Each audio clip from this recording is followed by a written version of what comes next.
Si vous êtes français, vous savez sûrement qu'il existe un support vraiment intéressant pour investir, c'est le plan d'épargne en action ou PEA. Avec une fiscalité particulièrement intéressante et grâce à son mode de fonctionnement que je vous rappellerai brièvement dans quelques minutes, le PEA permet d'optimiser ses investissements. Malheureusement, rien n'étant parfait, il existe un désagrément majeur qui rebute pas mal d'investisseurs, c'est le nombre d'actifs disponibles. En effet, en contrepartie des avantages octroyés, l'État limite drastiquement les possibilités d'investissement, ce qui va compliquer la diversification du portefeuille. Et vous savez, le seul moyen d'éliminer les risques spécifiques, c'est la diversification. Dans cette vidéo, on va voir 15 ETF sur lesquels vous allez pouvoir investir pour vous constituer un portefeuille parfaitement diversifié, même sur PEA. Grâce à ces ETF, vous allez pouvoir obtenir une performance confortable, même dans le cadre d'une stratégie 100% PEA. Avant de commencer cette vidéo, je vous invite à télécharger dans le premier lien dans la description gratuitement le fichier PDF bonus qui récapitule tous les ETF, la liste complète des 15 ETF qu'on va voir dans cette vidéo avec toutes leurs caractéristiques, que ce soit la performance, la volatilité et aussi pour chaque ETF.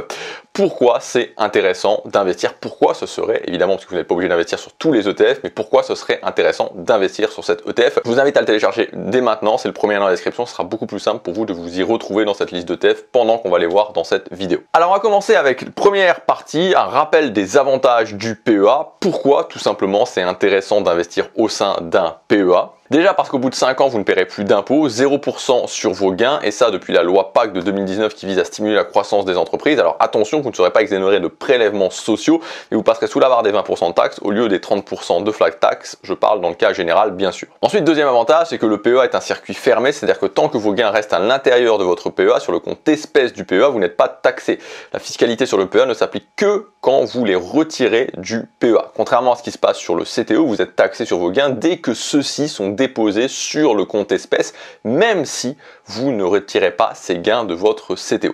Et puis, ce qu'il faut aussi comprendre, c'est qu'avec le PEA, vous êtes beaucoup moins concerné par les modifications d'ETF. Comme vous avez pu le constater depuis quelques temps, j'ai d'ailleurs fait une vidéo il y a plusieurs mois sur cette chaîne à ce sujet. Je renvoie aussi des mails régulièrement pour parler sur ma liste mail pour parler des modifications d'ETF. Amundi fait évoluer ses ETF, d'une part pour aller vers des ETF qui sont plus ESG, d'autre part pour diminuer les doublons avec l'Ixor depuis sa fusion avec cette entité en 2022. Donc il y a des modifications, par exemple certains ETF capitalisants qui se retrouvent distribuants. Je pense par exemple au l'Ixor PEA Monde capitalisant remplacé par le Amundi MSCI World distribuant. Et donc sur votre PEA, moins d'impact car pas de fiscalité quand vous toucherez les dividendes. Idem dans un cas plus général quand vous déciderez de vendre des parts d'ETF pour en acheter d'autres en cas de rééquilibrage par exemple. Sur PEA, vous ne paierez que les frais de courtage qui sont en plus plafonné à 0,5% également par la loi Pacte. Maintenant, on va parler un petit peu de la stratégie 100% PEA, donc une stratégie ETF 100% PEA.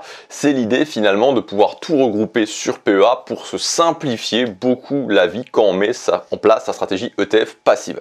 Alors, je vous rappelle quand même, et c'est important de le noter, que ce n'est pas tout à fait possible de faire une stratégie 100% PEA, tout simplement parce que vous ne pourrez pas faire de la diversification d'actifs sur PEA dans la mesure où, à deux exceptions près, tous les ETF PEA sont des ETF actions. Mais pas de panique, on peut tout à fait coupler son PEA avec une bonne assurance vie pour faire une stratégie quasiment 100% PEA et beaucoup se simplifier ses investissements. En effet, sur assurance vie, même si vous n'êtes pas totalement exonéré d'impôt au bout de 8 ans de détention, vous bénéficierez d'un abattement sur vos gains. 4 600 € pour une personne seule, 9 200 € pour un couple. Et donc tout à fait possible d'utiliser son assurance vie pour la partie sécuritaire obligation et le PEA pour la partie rendement action. Et donc c'est ce qu'on va voir maintenant dans cette vidéo. Quels sont les meilleurs ETF pour une diversification optimale de son PEA, sachant qu'on va parler de diversification géographique, sectorielle, factorielle, thématique. Pour faciliter le suivi de cette vidéo, je l'ai divisé en 4 parties, les 4 grandes zones géographiques, le monde, les États-Unis, les pays émergents et l'Europe. Alors évidemment, même si on trouve le plus grand nombre d'ETF PEA sur la zone Europe, il est aussi tout à fait possible de se diversifier de manière pertinente sur les autres zones. D'ailleurs, on va commencer par un premier ETF. Cet ETF va pouvoir vous intéresser si vous cherchez quelque chose de très diversifié à l'international, si vous cherchez quelque chose de performant et aussi qui permet de simplifier la gestion. Donc je pense que vous l'aurez reconnu, c'est un classique, c'est le Amundi MSCI World. Alors bien sûr, il est familier, cependant, c'est pas pour ça qu'il faut l'oublier parce que c'est vraiment un ETF qui permet une très bonne diversification. D'ailleurs, je vais vous rappeler ses avantages. Donc c'est un encours supérieur à 3,5 milliards d'euros, donc il est extrêmement liquide, il est performant, plus 104,27% depuis sa création, soit 12,79% annualisé. Et bien sûr, il est très diversifié avec environ 1600 entreprises réparties dans l'ensemble des pays développés. Maintenant, on va passer à la deuxième zone géographique, la zone US, la zone américaine, puisqu'il faut savoir que la bourse américaine est la plus grande du monde en termes de capitalisation. Elle offre une large gamme d'opportunités, non seulement en ce qui concerne la taille des entreprises, mais aussi au niveau des secteurs, ce qui permet de bien diversifier son portefeuille. De plus, l'économie américaine est l'une des économies les plus stables au monde. Investir sur les entreprises US permet donc de bénéficier de cette stabilité, de l'innovation, de la croissance potentielle et de la diversification du marché américain. Alors évidemment, quand on pense bourse américaine, on pense immédiatement au SP500. Cependant, il existe bien d'autres ETF pour justement diversifier son portefeuille sur ce marché. Donc dans cette vidéo, je vais vous présenter deux autres ETF qui, associés au SP500, permettent d'augmenter la performance d'un portefeuille, comme on peut le voir sur ce backtest sur 16 ans, de janvier 2008 à janvier 2024. En bleu, vous avez le SP500 et en rouge, le portefeuille 3 ETF. Donc le premier ETF que je vais vous présenter, c'est le Amundi PEA US Tech ESG. Donc c'est un ETF investi à plus de 85% sur les secteurs qui comprennent le plus d'entreprises de croissance, la technologie et la communication, avec comme particularité d'être même plus performant que le Nasdaq 100, comme on peut le voir sur ce benchmark. Performance depuis sa création 149,39%, soit 20,42% annualisé. Ceci dit, cet ETF n'investit que sur les grandes capitalisations, sur les mastodontes américains de la techno, avec en tête Nvidia, Apple, Microsoft, Alphabet. D'où l'intérêt aussi d'y rajouter l'ETF suivant que je vais vous proposer, c'est le Russell 2000.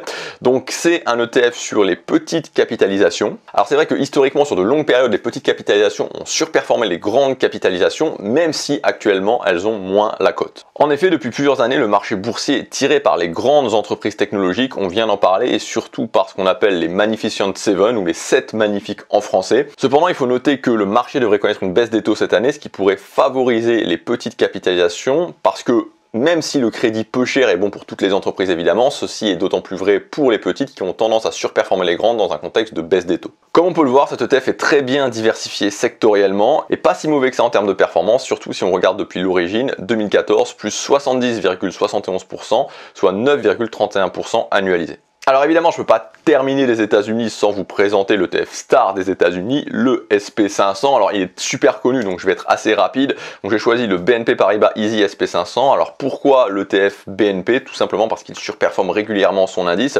Ça se voit mieux avec la performance cumulée. Depuis le lancement, l'ETF a fait plus 602,68% et sur la même période, l'indice seulement plus 579,25%. Cerise sur le gâteau, il est très abordable, donc facile à utiliser quand on fait du DCA et avec des frais réduits 0,15%. Maintenant, on va passer à la zone suivante, la zone des pays émergents. Alors avant de vous parler des 3 ETF, un rappel rapide des pays émergents, de leur intérêt, surtout par rapport aux pays développés. Donc déjà, comme les petites capitalisations, historiquement, sur de longues périodes, les pays émergents ont été plus performants. Si vous regardez ce backtest sur 35 ans, de 1988 à 2023, entre l'ETF MSCI Emerging Market en bleu et le MSCI World en rouge, il n'y a pas photo. Si vous aviez investi 20 000 € en 1988, alors oui, je sais, l'euro n'existait pas, mais c'est pour l'exemple. En 2023, vous auriez presque 545 000 €, donc performance annualisée sur la période 9,71%.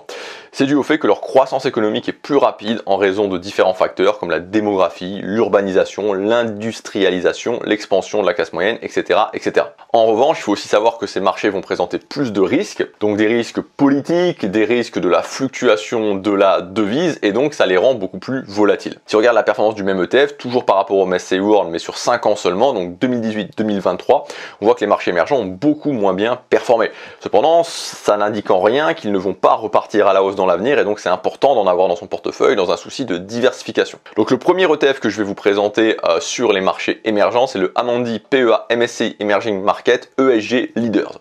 Donc la Chine pèse encore pour pratiquement 30% dans cet ETF, même si ce pourcentage est revu régulièrement à la baisse, ce qui peut expliquer les contre-performances actuelles, car depuis quelques mois le marché chinois continue de baisser alors que les autres pays émergents sont orientés à la hausse, comme l'Inde par exemple, dont le contexte macroéconomique favorable suscite de plus en plus l'intérêt des investisseurs. Donc l'Inde, vous le savez si vous regardez régulièrement mes vidéos, j'en ai déjà parlé plusieurs fois, dans pas mal de vidéos d'ailleurs, parce que je suis convaincu qu'il faudra compter avec l'Inde dans l'avenir, ou en tout cas dans les 20, 30, 40, 50 prochaines années. D'ailleurs, l'Inde a une pondération de plus en plus importante dans l'indice MSCI Emerging Market, tout simplement parce qu'elle a la croissance la plus rapide. On le voit bien sur ce graphique comparatif du MSCI India en bleu avec le MSCI Emerging Market en jaune. Sur 5 ans, on a du 17,25% annualisé au lieu de 5,46% pour le Emerging Market. Alors attention, le MSCI India n'est pas diversifié comme le MSCI Emerging Market, puisqu'évidemment il n'est investi que sur l'Inde. Donc il ne doit donc servir qu'à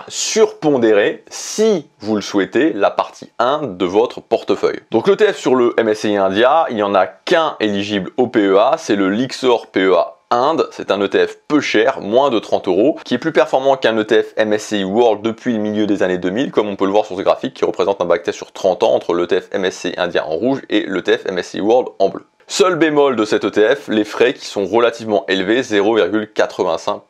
Alors j'en profite pour vous rappeler que je passe sur certains ETF rapidement, je ne détaille pas pour tous les ETF, toutes les caractéristiques, sinon la vidéo serait beaucoup trop longue, mais encore une fois, vous pouvez retrouver toutes ces caractéristiques ainsi que les points principaux à retenir pour savoir si, pourquoi plutôt que si c'est intéressant d'investir sur ces ETF dans le PDF bonus, dans le premier lien dans la description, vous pouvez le télécharger, c'est gratuit. Alors pour terminer les marchés émergents et pour vous présenter le dernier ETF, j'aimerais vous parler de BlackRock. Donc BlackRock, c'est la société américaine leader mondiale dans la gestion des actifs financiers et actionnaire majoritaire dans de nombreuses sociétés au niveau mondial. Et donc pour BlackRock, les investisseurs devraient actuellement se tourner vers des secteurs moins appréciés tels que l'Europe, dont je vais vous parler juste après, et le Japon. Wiley, la responsable mondiale de la stratégie d'investissement de BlackRock, considère qu'aujourd'hui le Japon constitue la position tactique la plus prometteuse en raison de la solidité des bénéfices de ces entreprises, des réformes favorables aux actionnaires et de la politique de soutien de la Banque du Japon. Donc un ETF sur le Japon peut être tout à fait pertinent dans un portefeuille bien diversifié. C'est pourquoi je vais vous proposer le Amundi PEA Japan Topics. J'en profite aussi pour vous rappeler que le Japon ne fait donc pas partie de l'ETF sur les marchés émergents que je vous ai présenté juste avant. Donc du coup, en avoir un petit pourcentage dans son portefeuille permet de se diversifier sur cette économie. Si on regarde le backtest comparatif sur 10 ans 2013-2023 des 3 ETF que je viens de vous présenter, on voit que celui qui a le mieux performé en jaune, c'est l'ETF PEA India, mais on voit aussi que l'ETF Japan Topics en rouge se comporte bien entre l'ETF Inde et l'ETF Emerging Market en bleu. C'est donc un choix intéressant tout en étant peu cher avec des frais bien inférieurs à ceux du PEA Inde, 0,20% seulement. Maintenant on va passer à la dernière partie qui est sur l'Europe et évidemment sur PEA c'est là où vous avez trouver le plus grand choix d'ETF, c'est normal. Donc je vous ai préparé une sélection d'ETF avec évidemment des ETF classiques, mais aussi des ETF intéressants au niveau, que ce soit au niveau factoriel ou au niveau thématique. Donc pour commencer, et pour investir largement sur l'Europe, donc en étant largement diversifié sur l'Europe, j'ai choisi le iShares Core MSCI EMU de chez BlackRock justement. Il suit l'indice MSCI EMU qui représente les grandes et moyennes capitalisations dans 10 pays développés de la zone euro. Il est très bien réparti sectoriellement aussi, les frais sont très faibles, 0,12%, et en plus si vous avez votre PEA chez Boursorama, vous paierez 0 € de frais de courtage car la banque est en partenariat avec BlackRock. Maintenant pour les investisseurs qui souhaiteraient être largement diversifiés sur l'Europe mais avec plus de performance, je vais vous proposer le Lyxor MSCI EMU Growth. Donc cet ETF est constitué à 100% d'entreprises de croissance, c'est pourquoi il est plus performant que l'ETF précédent, comme on peut le voir sur ce graphique. Le iShares MSCI EMU est en bleu, le Lyxor MSCI EMU Growth est en rouge. Mais attention, s'il est plus performant, il est aussi plus volatile. Remplacer la totalité du iShares MSCI EMU par le Lyxor MSCI EMU Growth serait évidemment une mauvaise idée. Maintenant, si vous êtes un investisseur qui cherchez plutôt un certain niveau de sécurité, vous pouvez ajouter l'ETF que je vais vous présenter maintenant, qui est un ETF plutôt défensif à votre portefeuille pour en diminuer la volatilité. Donc je vous parle du BNP Paribas Easy ESG Low Volatilité Europe. Une volatilité minimale est utile en période d'incertitude et les ETF à faible volatilité ont tendance à générer des rendements plus stables même en période de crise. Donc pour l'exemple, j'ai créé 2 portefeuilles sur 8 ans, 2017-2024, en rouge un 100% BNP Easy Low Volatilité Europe, en bleu un 100% iShares MSCI EMU. On est bien d'accord que c'est pour l'exemple, ce ne sont pas des portefeuilles réalistes évidemment, mais on voit bien que sur 8 ans, l'ETF Low Volatilité est légèrement plus performant. Et ce qu'il faut bien noter, ce qu'il faut bien comprendre à ce niveau-là, c'est que ce n'est pas en raison de meilleures performances, mais en raison d'une volatilité beaucoup plus faible, 12,07% sur la période au lieu de 16,74%. Je vous ai affiché ici les 2 drawdowns. Le principe, et c'est important vraiment de comprendre ça, c'est qu'il faut du temps après une baisse, plusieurs mois, voire plusieurs années, pour revenir au capital de départ. Et c'est pour ça que c'est très intéressant de perdre moins. Maintenant, les 5 prochains ETF que je vais vous présenter sont des ETF sectoriels. En fonction de vos convictions, vous allez pouvoir piocher dans cette liste pour améliorer la performance globale de votre portefeuille ou le pondérer de manière plus importante sur un secteur qui vous tiendrait particulièrement à cœur. 3 de ces secteurs particulièrement vont bénéficier de la reprise économique. Il s'agit en premier évidemment du secteur technologique. J'en avais déjà parlé en début de vidéo avec un ETF sur les entreprises technologiques américaines. Cette fois-ci, on est sur l'Europe avec le Amundi Stock Europe 600 Technologie. Alors pourquoi encore la technologie? Parce que c'est un secteur dont la croissance va se poursuivre, car Premièrement, la majorité des entreprises doivent continuer à investir dans l'informatique pour rester compétitives. Deuxièmement, la technologie, c'est ce qui permet de faire de nouveaux gains de productivité aux entreprises. Et enfin, troisièmement, les entreprises technologiques génèrent souvent des marges élevées et ont un chiffre d'affaires en forte croissance. On voit que c'est un secteur particulièrement performant sur ce benchmark entre le Lyxor Stock Europe 600 Technologies en orange et le iShares MSCI EMU, donc c'est pour rappel les actions européennes classiques, en violet. Le prix de cet ETF reste raisonnable, moins de 100 €. Voici sa répartition par pays. On remarque qu'à E3, les Pays-Bas, l'Allemagne et la France représentent presque 80% de l'ETF. Alors, deuxième secteur qui va bénéficier de la reprise, c'est le secteur de l'industrie. Et cela en raison de la réorganisation des chaînes d'approvisionnement au niveau mondial, mais surtout de la modernisation des infrastructures des pays industrialisés. Et notamment grâce au Green Deal en Europe, le pacte vert qui va augmenter significativement les subventions gouvernementales aux entreprises dans le but de transformer l'Union européenne en une économie moderne, efficace et compétitive, tout en atteignant la neutralité climatique en 2050. Donc, comme ETF industriel, j'ai choisi le Lyxor Stock Europe 600 Industrial Goods and Services.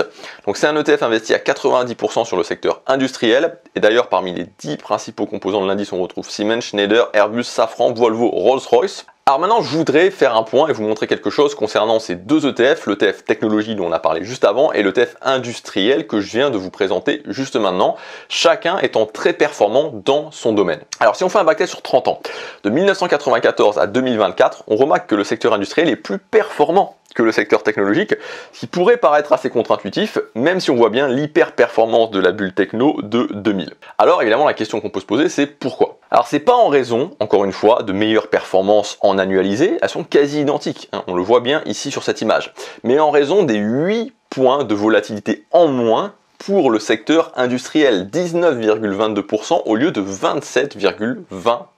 Et d'ailleurs, c'est flagrant sur le drawdown que je viens de vous afficher maintenant à l'écran, l'ETF technologique est en rouge. Encore une fois, j'insiste sur ce point parce que je reçois souvent des interrogations de personnes où je vois en commentaire des gens qui veulent faire des portefeuilles très agressifs.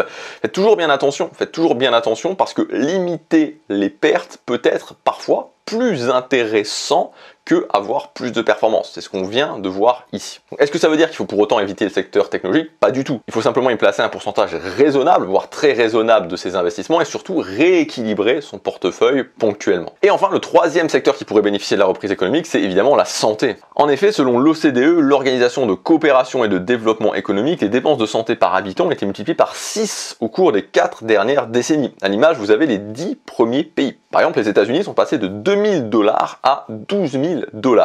On peut penser que l'évolution démographique et la prospérité croissante des pays émergents vont faire augmenter structurellement les ventes dans le secteur de la santé. Et bien sûr, il faut aussi compter avec le marché de la e-santé qui se développe à vitesse grand V. Bref, si vous voulez investir sur ce secteur, vous avez le Amundi Stock Europe 600 Healthcare. Donc cet ETF en orange est un peu plus performant que le Stock Europe 600 classique en rouge et pas que pendant la période Covid. Il est un peu cher, 147 €, mais les frais sont raisonnables, 0,30%. À noter aussi une volatilité qui reste contenue. Et enfin, on va terminer avec deux ETF environnementaux, puisque je sais qu'il y a pas mal de gens qui sont intéressés par ça. Donc tout d'abord le Amundi SP Eurozone PAB Net Zéro Ambition. Donc il est bien sûr investi sur les pays européens. Cet ETF réplique la performance des titres éligibles de l'indice par an S&P Eurozone Large Mid Cap Index, sélectionné et pondéré pour être collectivement compatible avec un scénario de réchauffement climatique de 1,5 degrés Celsius. Ceci dit, il est composé de secteurs pas forcément directement en lien avec le dérèglement climatique comme la finance ou la santé. Donc ses avantages, il est peu cher, 30 €, des frais faibles, 0,20%. Et enfin, pour conclure, un ETF que je trouve très performant tout en étant sur une méga trend, c'est le Amundi PEA. Cet ETF suit la performance d'entreprises associées aux activités liées à l'eau, comme l'approvisionnement en eau, les services publics de l'eau, les équipements liés au traitement de l'eau, etc. Là, vous avez les 10 premières entreprises. Alors c'est vrai que c'est pas un ETF européen, c'est un ETF monde, mais dans la mesure où il est thématique, j'ai préféré le placer à la fin de la vidéo avec les autres ETF thématiques dans un souci de clarté. Maintenant, j'ai comparé le Amundi PEAO en orange à l'ETF MSCI World en bleu foncé et à l'ETF Industrial Goods and Services dont j'ai parlé précédemment en bleu clair. Dans les deux cas, le PEAO est plus performant, d'où aussi son intérêt. Voilà pour cette vidéo, j'espère qu'elle vous aura inspiré. J'ai essayé de donner un peu de sens à cette vidéo et de essayer de classer les ETF pour justement qu'il y ait une suite logique et pas simplement faire une liste d'ETF voilà, où il n'y aurait pas forcément de suite logique. Voilà, j'espère que ça vous aura plu. Encore une fois, comme d'habitude, vous n'êtes évidemment pas obligé d'investir sur tous ces ETF. D'ailleurs, vous n'êtes obligé d'investir sur aucun ETF. Ici, ce ne sont pas des conseils en investissement. Ce que je vous donne, c'est simplement, voilà, c'est simplement de vous montrer quels ETF pourraient éventuellement être intéressants pour votre stratégie, quels ETF ont montré des performances ou justement des caractéristiques intéressantes. Ensuite, à vous de faire vos propres choix, à vous de les intégrer ou de ne pas les intégrer pour que votre stratégie soit la plus cohérente possible et que surtout vous puissiez atteindre vos objectifs en termes d'investissement, en termes de patrimoine. Voilà, merci pour être toujours plus nombreux à me suivre, ça fait très plaisir. Vous pouvez télécharger le fichier qui récapitule tous les ETF, les performances, pourquoi vous devriez investir dessus, pourquoi éventuellement vous devriez investir dessus. C'est le premier lien dans la description, c'est gratuit. Vous pouvez me laisser des commentaires aussi, j'y répondrai avec plaisir. À bientôt pour la prochaine vidéo. Salut!